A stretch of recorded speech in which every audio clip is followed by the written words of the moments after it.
14 છેલ્લું દર્શન એટલે કે આસ્વાદ.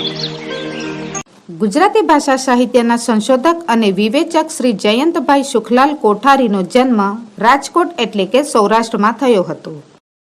BAમાં ગુજરાતી સંસ્કૃત વિષયો સાથે પ્રથમ વર્ગ મેળવ્યો તેમજ MAમાં પ્રથમ વર્ગ પ્રાપ્ત કર્યો.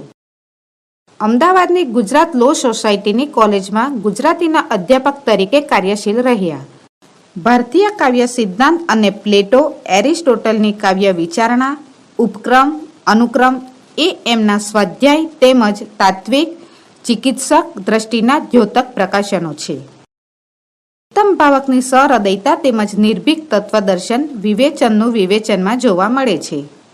સાહિત્ય સ્વરૂપો અંગેના લેખો વ્યાસસંગમાં તેમજ સિદ્ધાંત ચર્ચાના લેખો અનુસંગમાં જોવા મળે છે. સાહિત્યિક તથ્યોની માવજત ને ગુજરાતી સાહિત્ય પરિષદનું પારિતોષિક મળ્યું છે. વિવેચન ઉપરાંત સુદામા ચરિત, નિબંધ, ટૂંકી વાર્તા, એકાંકી અંગેના સુંદર સંપાદનો તેમણે આપ્યા છે. આસ્વાદ અષ્ટાદશી એ જુદા જુદા કાવ્યો પરના આસ્વાદ વિવેચનનું જયંતભાઈ કોઠારીનું નોંધપાત્ર પુસ્તક છે. ખાસ તો ભારતીય કાવ્ય સિદ્ધાંતોને આધારે કાવ્યકૃતિની તેમણે કરેલી તપાસના સંદર્ભમાં એમાંથી રાવી પાઠકના છેલ્લું દર્શન સોનેટનો આસ્વાદ લેખ અહીં લીધો છે. કવિ રાવી પાઠકે પ્રથમ પત્નીના અવસાન નિમિત્તે રચેલા પ્રસ્તુત મૃત્યુ વિષયક સોનેટમાં આંખને અશ્રુ ન વહાવી હવે પછી પત્નીનું દર્શન અલભ્ય છે તે કરી લેવા વિનવે છે અને માંગલ્યની સામગ્રી ધરાવવાનું કહી ધમાલ ન કરવા જણાવી એના સૌંદર્યને અખંડિત રાખવા જણાવે છે. જે સ્થાન એમના હૃદયમાં અંકાયું છે તે કદી કોઈ લઈ શકે તેમ નથી. અગ્નિની સાક્ષીએ મળ્યા હતા તેવી રીતે અગ્નિની સાક્ષીએ છૂટા પડવાની આ ઘટનાને વિશેષ મંગલમય ગણાવે છે. આમ આ સોનેટમાં મૃત્યુ જેવી દુઃખદ ઘટનાને પણ મંગલમય બનાવીને રજૂ કરી છે. પ્રકરણ 14 છેલ્લું દર્શન. ધમાલ ન કરો, જરાય નહીં જૈન ભીના થશો. ઘડીબ ઘડી જે મળી, નયન વારે થંભો જરા. કૃતાર્થ થઈ લો, ફરી નહીં મળે જ સૌંદર્ય આ. સદા જગત જે વડે હતું હસંતો માંગલ્ય કો. આ પંક્તિમાં કવિ કહે છે કે રોક કળ ન કરો, આંખને સહેજ પણ ભીની થવા ન દેશો. થોડી ક્ષણ મળી છે માટે આંખના આંસુ રોકી રાખો. કૃતકૃત્ય થઈ જાઓ, આવું સૌંદર્ય ફરી જોવા નહીં મળે.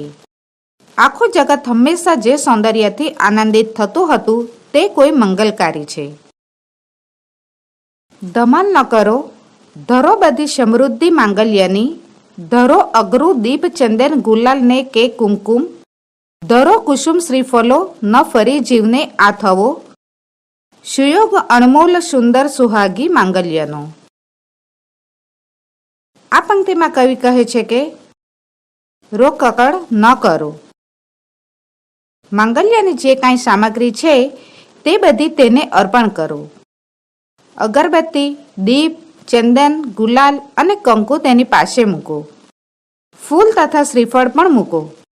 અમૂલ્ય સુંદર સોહાગી માંગલ્યનો આવો સુયોગ જીવનમાં ફરી નહીં આવે. ધમાલ ન કરો, ન લો સ્મરણ કાજ ચિહ્નો કશું. રહ્યું વિકસિત જ અંત સુધી જે સૌંદર્ય તે. અખંડ જ ભલે રહ્યું હૃદય સ્થાન તેનું હવે. ન સંસ્મરણ વાન કો સ્વજન એ કદી પૂરશે. આ પંક્તિમાં કહે છે કે રોકકળ ન કરો. સ્મૃતિ માટે એક પણ ચિહ્ન લેશો નહીં. જે સૌંદર્ય અંત સુધી સદા વિકસિત રહ્યું છે તે સૌંદર્ય ભલે અખંડ રહ્યું. હૃદયમાં એનું સ્થાન હવે ન સંસ્મરણ કે ન કોઈ સ્વજન પૂરી શકશે. મળ્યા તુજ સમીપ અગ્નિ, તુજ પાસ જુદા થઈએ. કહે અધિક ભવ્ય મંગલ નથી શું એક સુંદરી.